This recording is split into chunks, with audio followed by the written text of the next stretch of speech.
ہاتھ باندھ کے کھڑے ہو کر اس کلام کو سن رہے ہیں جو ان کی سمجھ میں نہیں آ رہا, لیکن پھر بھی سن رہے ہیں. ایسی عزت بتاؤ دنیا میں کسی کتاب کو ملی ہے؟ تو یہ قرآن کا کمال ہے.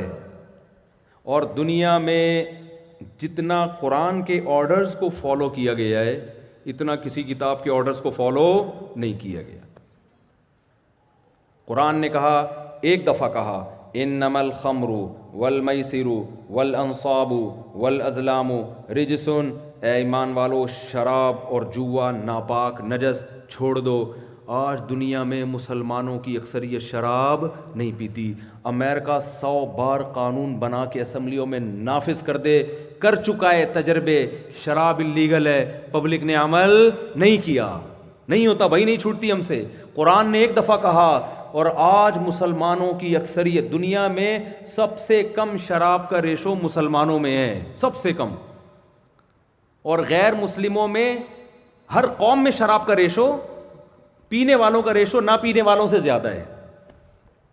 واحد قوم ہے مسلمان جن میں نہ پینے والوں کا ریشو پینے والوں سے صرف زیادہ نہیں, بہت زیادہ ہے. تو یہ کس نے آرڈر دیا تھا؟ ایک دفعہ قرآن نے کہا شراب کیا ہے؟ نجس, چھوڑ دو. کتنا مشکل ہے نشے کی چیز چھوڑنا, دنیا میں اکثر مسلمانوں نے چھوڑ دی. ایسا آرڈر تو کوئی اسمبلی کا بھی, کوئی بڑی سے بڑی سپر طاقتوں کے بھی ایسے آرڈر کو فالو نہیں کیا جاتا. لوگ بغاوت پہ آ جاتے ہیں, لوگ نہیں مانتے لا کو. یورپ تجربے کر چکا ہے شراب کو اللیگل کا, نہیں ہوتا بھائی, لوگ نہیں مانتے.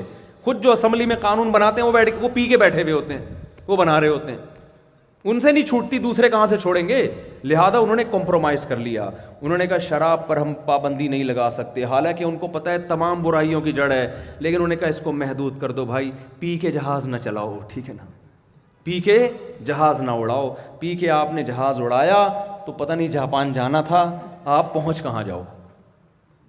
وہ ایک فائر بریگیڈ کے عملے میں ایک شرابی تھا, آگ بجھانے کے لیے نا وہ گیا اور 20-25 لوگوں کی جان بچا کے نکل آیا, اور کہہ رہا ہے مجھے شاباش دو نا کہ پی کے بھی میں نے یہ کام کیا ہے. لوگوں نے کہا کمبخت, فائر بریگیڈ کے عملے کو تو اٹھا کے لے آیا باہر, جو آگ بجھانے گئے ہوئے تھے ان ساروں کمبختوں کو کھینچ کے لے آیا تو.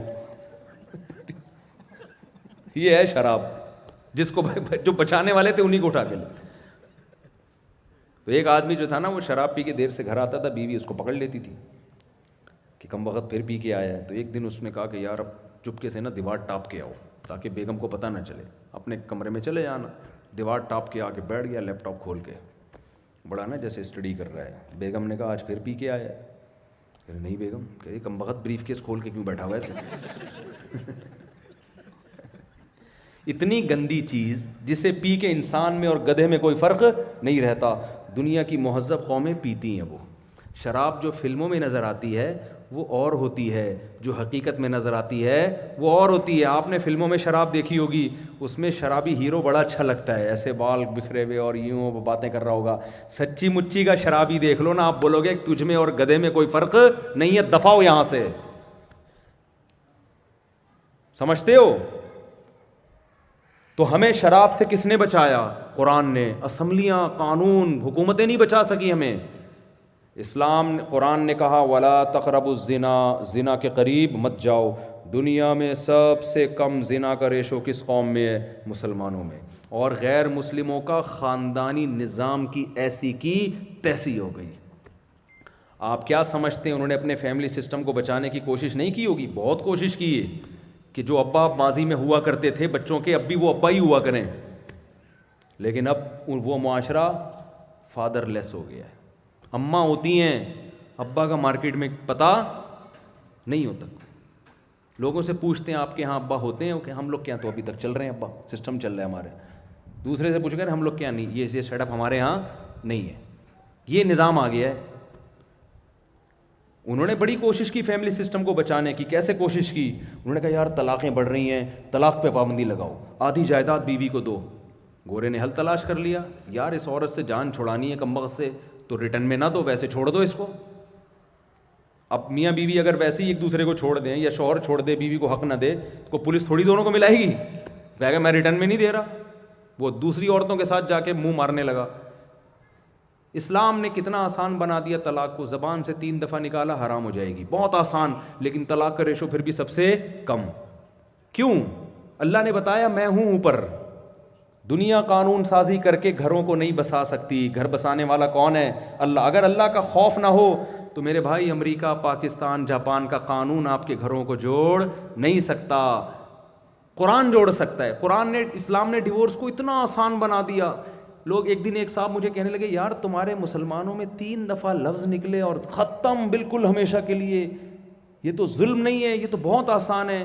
میں نے کہا اتنا آسان ہے پھر بھی طلاق کا ریشو ہمارے ہاں سب سے کم، اور تمہارے ہاں اتنا مشکل ہے. عدالت میں جانا پڑتا ہے، کورٹ میں سماعت ہوتی ہے، کئی مہینے لگتے ہیں، پھر ڈیورس پیپر بنتے ہیں، پھر آدھی جائیدادیں دینی پڑتی ہے. پھر بھی ہر ایک خاندان بھی کم بخت ایسا نہیں ہے جو فیملی کامیاب ہوتی ہو. اور جو کامیاب ہو بھی رہے ہیں وہ بھی بس ایسے کہ وہ کوئی کسی کو چھیڑتا ہی نہیں ہے. پشتو میں کہتے ہیں نا اخپل طریقے سے ہر آدمی زندگی گزار رہا ہے. بیوی اپنے کپ چائے خود بنا کے پی رہی ہے، میاں اپنی چائے خود بنا کے پی رہا ہے. تو جب دونوں کا آپس میں کوئی ریلیشن ہی نہیں ہے، صرف ڈاکومنٹ کی حد تک ہے، تو طلاق کے تکلف کی ضرورت کیا ہے؟ خلے آپ لوگ کی سمجھ میں بات آ نہیں رہی ہے میں کیا کہہ رہا ہوں. تو پھر طلاق کے تکلف کی ضرورت کیا ہے؟ پھر بھی ہو رہی ہے. کمال کی بات تو یہ ہے ہمارے ہاں تو ایک حقوق کی فہرست اسلام نے لگا دی. شادی ہو گئی ہے، عورت پابند ہے، باؤنڈ ہے، شوہر کی مرضی کے بغیر گھر سے باہر نہیں جا سکتی. مرد باؤنڈ ہے، آمدن لا کے کس کے قدموں میں ڈالے گا؟ بیوی کو کھلائے گا. اتنی پابندیاں، حقوق ادا کرنا، اتنی ٹینشن والا کام، پھر بھی علیحدگی کا ریشو کم ہے. اور اب اگر علیحدگی کا ریشو بڑھ بھی رہا ہے تو ہماری وجہ سے نہیں، ان کی وجہ سے. وہاں سے یہ کلچر آ رہا ہے طلاق کا، وہ خراب کر رہے ہیں دنیا کو. لوگ کتنا بیویوں سے بیزار ہوتے ہیں بیچارے. میں تو کتنے لطیفے سناتا رہتا ہوں، پھر بھی چھوڑتے. وہ ہے نا ایک آدمی کی بیوی بیمار ہو گئی اسپتال میں، ڈاکٹر نے کہا کہ 2 گھنٹے کی مہمان ہے. اس نے کہا جہاں ساری زندگی صبر کیا 2 گھنٹے اور صبر کر لیں. جہاں ساری زندگی صبر کیا ہے 2 گھنٹے اور، تو صبر کیا نا ساری زندگی. کیوں؟ خاندان انوالو ہے بھائی. چھوڑنا آسان تھوڑی ہوتا ہے. وہ صرف آپ کی بیوی تھوڑی، آپ کے والد کی بہو بھی ہے، آپ کے بھائیوں کی بھابھی بھی ہے. فیملی ہے نا، خاندان میں آئی ہے. انگریزوں کے یہاں خاندان تو ہے نہیں. ایک آدھ بچہ ہو گیا، رخصتی بھی پتہ نہیں ہو. اب تو ہی اور شی کا فرق ہی ختم ہوتا جا رہا ہے. ہمارے دوست بہت شوق ہو رہا تھا یورپ جانے کا، میں اپنے بچے وہیں ہوں اتنا اچھے ماحول میں. میں نے کہا بھائی مجھے کہتے ہوئے بھی شرم آ رہی ہے، ہومو سیکچولیٹی بڑھ رہی ہے وہاں پہ، میل شادی. ایسا نہ ہو آپ کا بیٹا کہ ابا میں نے وسیم سے شادی کرنی ہے، اس وقت آپ کی کھوپڑی گھومے گی یار یہ ہو کیا رہا ہے. اور میں نے یہ بات بیان میں جس دن کہی، اگلے دن میرے پاس فون آیا ایک صاحب کا، کہہ رہے میں عذاب میں آیا ہوا ہوں، میرا بیٹا اللہ معاف فرمائے، بولتے ہوئے ڈر لگتا ہے اللہ کا عذاب نہ آ جائے. کہہ رہے میرا بیٹا لڑکے سے شادی کر رہا ہے، میں کیسے سمجھاؤں اس کو. میں نے کہا اور رہو مزے لو یورپ کے. ٹھیک ہے کچھ فائدے بھی ہیں وہاں پہ، میں اس کا منکر نہیں ہوں. میرے بھائی جو اسلام سکھا کے گیا ہے نا وہ دنیا میں کسی کے پاس نہیں ہے، وہ کہیں بھی نہیں ہے. تو خیر جلدی سے بات کو سمیٹوں. تو جب یہ اس قرآن کو نہ کوئی جانتا تھا نہ کوئی پڑھتا تھا، 2-4 لوگ پڑھتے تھے، 2-4 لوگ سنتے تھے، اور اس کا نام کیا رکھا جا رہا ہے؟ القرآن. دنیا میں سب سے زیادہ پڑھی جانے والی. نبی کا نام رکھا گیا محمد، سب سے زیادہ تعریف. کتاب کا نام رکھا گیا القرآن. حالانکہ نبی نہ لکھنا جانتے نہ پڑھنا جانتے. کتاب ایسی دے کر گئے، دنیا میں سب سے زیادہ پڑھی جا رہی ہے، سب سے زیادہ اس کتاب کو فالو کیا جا رہا ہے. دنیا میں سب سے زیادہ اثرات اس کتاب کے پڑے ہیں. رائٹر نہ لکھنا جانتا ہو، نہ کوئی اسکالر ہو، نہ کسی یونیورسٹی سے فارغ ہو، وہ ایسی کتاب پیش کر سکتا ہے کہ جو دنیا میں اتنا بڑا انقلاب لے آئے. یہ اس کی علامت ہے. یہ رائٹر کی کتاب نہیں ہے، یہ محمد صلی اللہ علیہ وسلم کی نہیں ہے. یہ کس کی ہے؟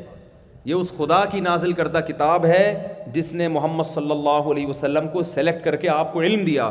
قرآن کہتا ہے وَلَئِن شِئْنَا لَنَذْهَبَنَّ بِالَّذِي أَوْحَيْنَا إِلَيْكَ. اے نبی جو علوم ہم نے آپ کو دیے آپ امت کو بتا رہے ہیں، اگر ہم چاہیں یہ علوم آپ سے چھین لیں، ثُمَّ لَا تَجِدُ لَكَ بِهِ عَلَيْنَا وَكِيلًا، کوئی کارساز مددگار نہ ہو جو یہ علوم آپ کو لوٹا دے. یہ خالصتاً ہمارا احسان ہے کہ ہم نے آپ کو یہ علوم دیے. آپ کو یہ علوم کوئی اور سکھانے والا نہیں، اور عقلاً بھی ممکن ہی نہیں ہے. عرب کے ایسے ریگستانوں میں، پہاڑوں میں رہنے والے دنیا کو کیسے اتنی زبردست نظام دے کے جا سکتے تھے بھائی؟ ہر چیز میں اسلام نے رہنمائی کی. پوری فقہ کے قانون کی کتابیں پڑھی ہوئی ہیں، طہارت وضو سے لے کر غسل کا طریقہ, خرید و فروخت, اسلامک بینکنگ ہے. عیسائی بینکنگ کیوں نہیں ہے دنیا میں؟ کبھی سنا ہندو بینکنگ؟ پنڈتوں نے ایک اپنا معیشت کا نظام دیا ہو. جہاں دنیا میں کوئی لا آتا ہے فوراً لوگ مفتیوں سے پوچھتے ہیں اسلام کیا کہتا ہے اس بارے میں. عدالت خلا کی ڈگری دیتی ہے, لوگ مفتیوں سے پوچھتے ہیں اسلام کیا کہتا ہے, یہ خلا ہوا کہ نہیں ہوا. میں بار بار یہ بات کہتا ہوں, دیکھو اسلام میں طلاق کا حق شوہر کے پاس ہے, جج کے پاس نہیں ہے. آج کسی خاتون کو کوئی پرابلم ہو, عدالت سے جا کے خلا کی ڈگری لے کے آ جاتی ہیں.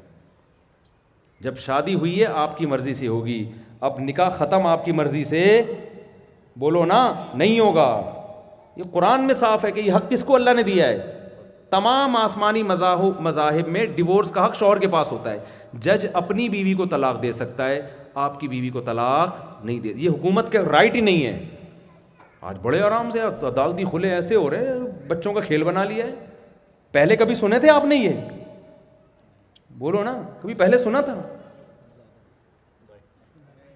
یہ نئی بدعت ہے. جنرل مشرف نے یہ بنیاد رکھی اور ہماری مذہبی جماعتیں اس کے خلاف آواز نہیں اٹھا رہی, نہ اسلامی نظریاتی کونسل آواز اٹھا رہی ہے. تو ایسا نہیں ہوتا.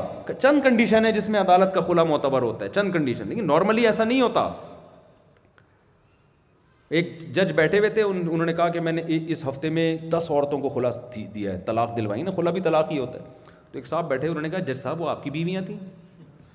اس نے کہا نہیں. کہہ رہا آپ کو دوسروں کی بیویوں کو طلاق کا حق آپ کے پاس کب سے آ گیا؟ ایک جاہل آدمی اعتراض کر رہا ہے, اس میں بھی اتنی سینس ہے.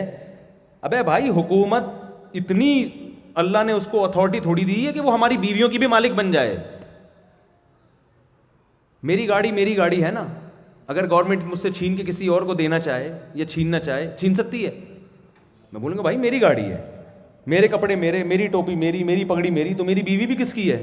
میری ہے, گورنمنٹ کی تھوڑی ہے. اس کو یہ حق نہیں ہے. تو خیر اب یہ بات لمبی سے لمبی ہوتی چلی آ رہی ہے. تو ہر چیز میں اسلام نے آرڈر نہیں دیا. خلا لوگ عدالت سے لیتے ہیں, مفتیوں سے پوچھتے ہیں. یہ ہوا اسلام کی عدالت نے وراثت کا فیصلہ کر دیا, لوگ مفتیوں سے پوچھتے ہیں شریعت کے مطابق یہ وراثت ہے یا نہیں. آپ بزنس کرتے ہیں, دنیا میں کمپنیاں بہت سارے کاروبار کر رہی ہیں, لوگ مفتیوں سے پوچھتے ہیں کہ شریعت کی روشنی میں یہ کاروبار جائز ہے یا نہیں. تو اس کا مطلب محمد صلی اللہ علیہ وسلم نے ہر چیز میں متبادل قانون دیا ہے. دنیا میں کسی مذہب کے پاس متبادل قانون نہیں ہے. ہندوؤں میں پنڈت روحانی پیشوا تو ہوتے ہیں, موٹیویشنل اسپیکر تو ہوتے ہیں, لیکن وہ آپ کو لا نہیں بتاتے. لا ہے ہی نہیں ان کے پاس, تو بتائیں گے کہاں سے؟ عیسائی پادری دم درود کرے گا, اس کے پاس لا نہیں ہے. لا صرف کس کے پاس ہے؟ اسلام کے پاس ہے. تو یہ لا قرآن نے بیان کیا, حدیث نے بیان کیا. یہ خود اس لا کے اور اس قرآن کے برحق ہونے کی دلیل ہے. اب میں